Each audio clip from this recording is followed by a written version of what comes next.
नमस्कार दोस्तों, एस्ट्रोजन के इस वीडियो में आप सभी लोगों का बहुत बहुत स्वागत है। दोस्तों, इस वीडियो के अंदर हम बात करेंगे हाथ की 4 प्रधान रेखाओं की, जो ज्यादातर हाथों में होती है। और इस वीडियो को देखने के बाद आप आसानी से अपना हाथ देख पाएंगे। तो हम बात करेंगे जीवन रेखा की, मस्तिष्क रेखा की, हृदय रेखा की और भाग्य रेखा की। यह 4 जो है वह प्रधान रेखाएं होती हैं जो ज्यादातर हाथों में देखने के लिए मिलती हैं। चलिए दोस्तों, हम बात करते हैं अगली रेखा की, जिसे बोलते हैं मस्तिष्क रेखा। मस्तिष्क रेखा को काफी नामों से जाना जाता है। इसे हम बुद्धि की रेखा बोलते हैं, इंग्लिश में हेडलाइन या माइंड लाइन कहा जाता है। इसे मातृ की रेखा कहा गया है। जैसे जीवन रेखा को पिता की रेखा कहा गया है, उसी तरीके से मस्तिष्क रेखा को आपकी माता की रेखा कहा गया है। इसे शीर्ष की रेखा भी कहा जाता है। इससे हमें यह पता चलता है कि इंसान कितना सोच समझने वाला है और उसकी बुद्धि की स्थिति कैसी है। इसीलिए इसे मस्तिष्क रेखा कहा जाता है। मस्तिष्क रेखा आपको जीवन रेखा के साथ कुछ जुड़ती हुई इस प्रकार से देखने के लिए मिलेगी। ये ज्यादातर चंद्रमा की तरफ झुकी होती है थोड़ी सी। अलग अलग हाथों में ये अलग अलग प्रकार की होती है। कुछ हाथों में ये आपको सीधी देखने के लिए मिलेगी। अगर ये सीधी देखने के लिए मिल रही है तो भी बहुत अच्छी बात है, लेकिन ये लंबी होनी चाहिए। अगर ये रेखा छोटी है तो ऐसे लोगों का बौद्धिक विकास थोड़ा सा कम होता है, लेकिन ये बात ज्यादातर ट्रू नहीं है, क्योंकि बुद्धि के लिए ईश्वर ने हमें काफी सारे एरिया दिए हैं। इसमें हमें छोटी उंगली दी है। बुध पर्वत हमारी बुद्धि के लिए है। हमारे अंगूठे के जो दोनों पर्व हैं, पहला पर्व और दूसरा पर्व, ये भी हमारी बुद्धि के लिए बताया गया है। तो अगर आपके हाथ में मस्तिष्क रेखा छोटी है तो घबराने की जरूरत नहीं है, लेकिन मस्तिष्क रेखा का लंबा होना काफी अच्छा माना जाता है। अगर आपकी मस्तिष्क रेखा आगे जाकर के दोमुखी हो जाती है, ये तो बहुत ही शुभ स्थिति है। डिपेंड करता है कि आपकी मस्तिष्क रेखा किस प्रकार से दोमुखी हो रही है। अगर आपकी मस्तिष्क रेखा इस तरीके से निकल रही है और मंगल पर्वत की तरफ इसकी एक रेखा चली जाती है, तो मंगल पर्वत यहाँ पर बुद्धि के लिए, उच्च शिक्षा के लिए माना जाता है। तो ऐसे लोग बहुत ज़्यादा क्वालिफाइड होते हैं। ये लोग आपके मास्टर कर सकते हैं, ये पीएचडी कर सकते हैं, ये प्रोफेसर टाइप का जॉब करना काफ़ी अच्छा पसंद करते हैं, लेकिन इनका बौद्धिक विकास बहुत ज़्यादा होता है। अगर ये किसी वजह से पढ़ भी नहीं पाए हैं अपने जीवन में, लेकिन ऐसे लोगों की बौद्धिक क्षमता काफ़ी अच्छी होती है। जब ये कार्य करने जाते हैं तो थोड़ा डिफरेंट तरीके से कार्य करने की कोशिश करते हैं और अपने जीवन में काफ़ी कामयाब होते हैं, क्योंकि जीवन में कामयाब होने के लिए आपकी बौद्धिक क्षमता का अच्छा होना बहुत ज़रूरी है। तो मस्तिष्क रेखा हमें इस बारे में बहुत कुछ बताती है। मस्तिष्क रेखा अगर आपकी चंद्रमा की तरफ झुक जाती है तो ऐसे लोग जो है वह काफ़ी ज़्यादा क्रिएटिव होते हैं, इनोवेटिव होते हैं। ऐसे लोग आर्टिस्टिक काम बहुत अच्छा कर सकते हैं। इसमें सब कुछ आ जाता है। ऐसे लोग इवेंट मैनेजमेंट कर सकते हैं। ऐसे लोग बहुत अच्छा म्यूज़िक कंपोज कर सकते हैं या म्यूज़िक वादक बन सकते हैं।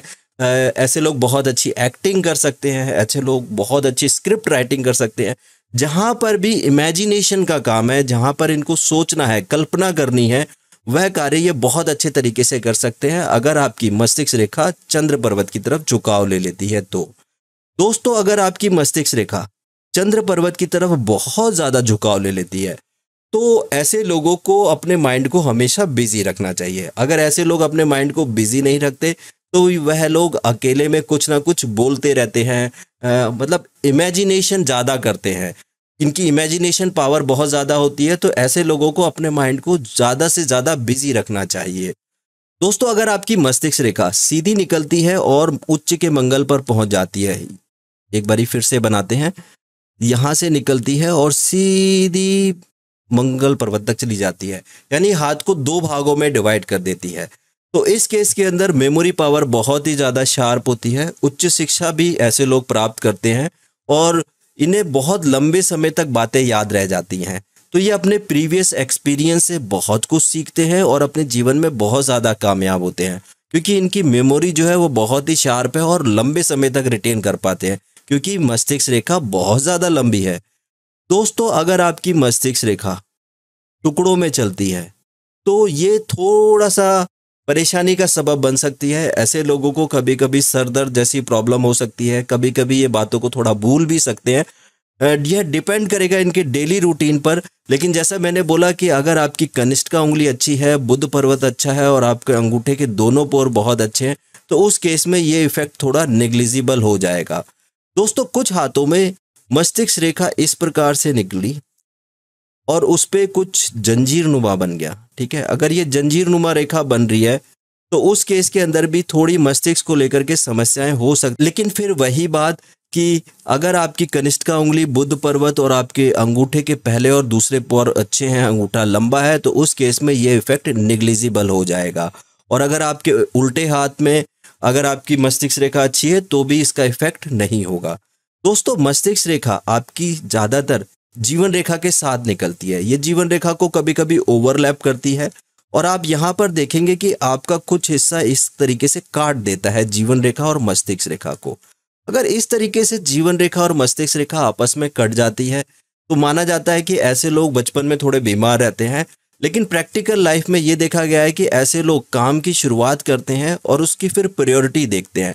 अगर उनको लगता है कि काम की प्रायोरिटी लो है तो वह उस काम की शुरुआत करके बीच में छोड़ देते हैं।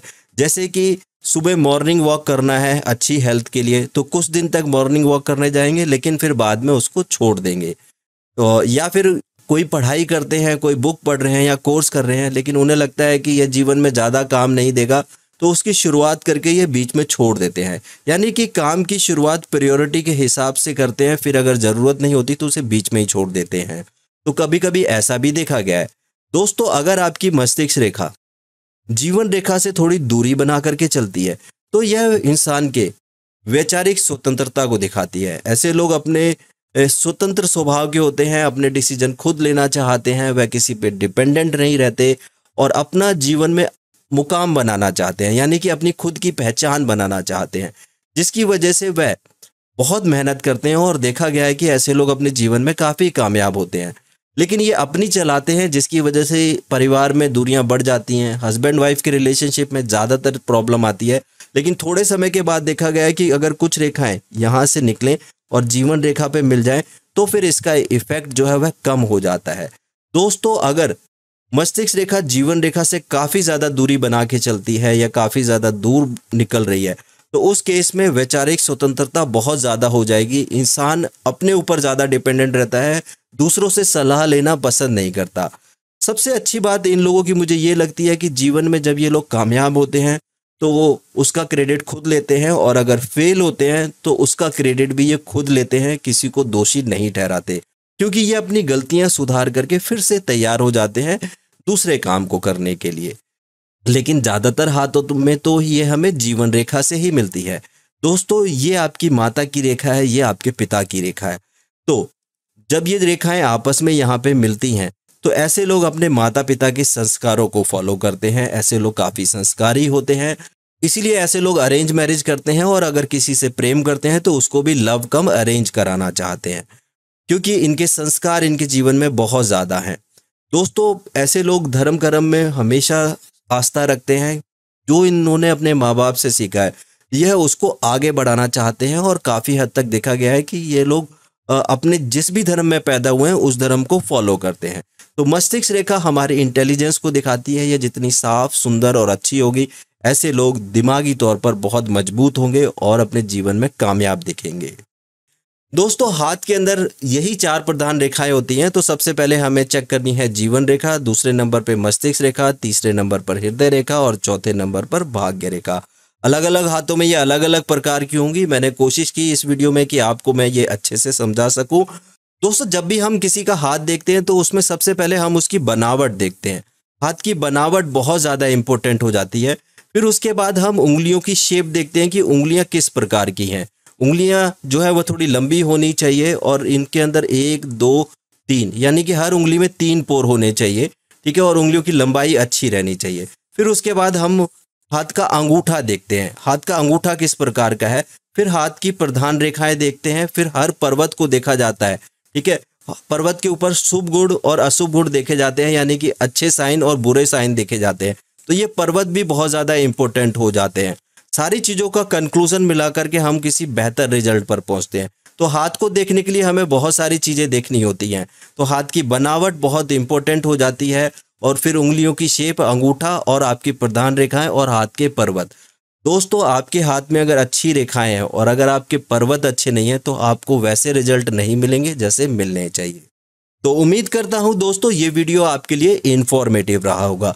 तो इस वीडियो को लाइक ज़रूर करें और अभी तक आप लोगों ने मेरा ये चैनल सब्सक्राइब नहीं किया है तो इसे सब्सक्राइब ज़रूर कर लें और यदि आप हमारे एस्ट्रोलॉजर से बात करना चाहते हैं तो दिए गए नंबर पर आप हमें कॉल या व्हाट्सअप कर सकते हैं। और यदि आप खुद पामिस्ट बनना चाहते हैं तो सेम नंबर पर कॉल कर सकते हैं या व्हाट्सअप कर सकते हैं। आप लोगों ने यहाँ तक ये वीडियो देखा, इसके लिए बहुत बहुत धन्यवाद। मैं भगवान शिव और पार्वती से ये प्रार्थना करूँगा कि वह आपकी सारी मनोकामनाएं पूर्ण करे।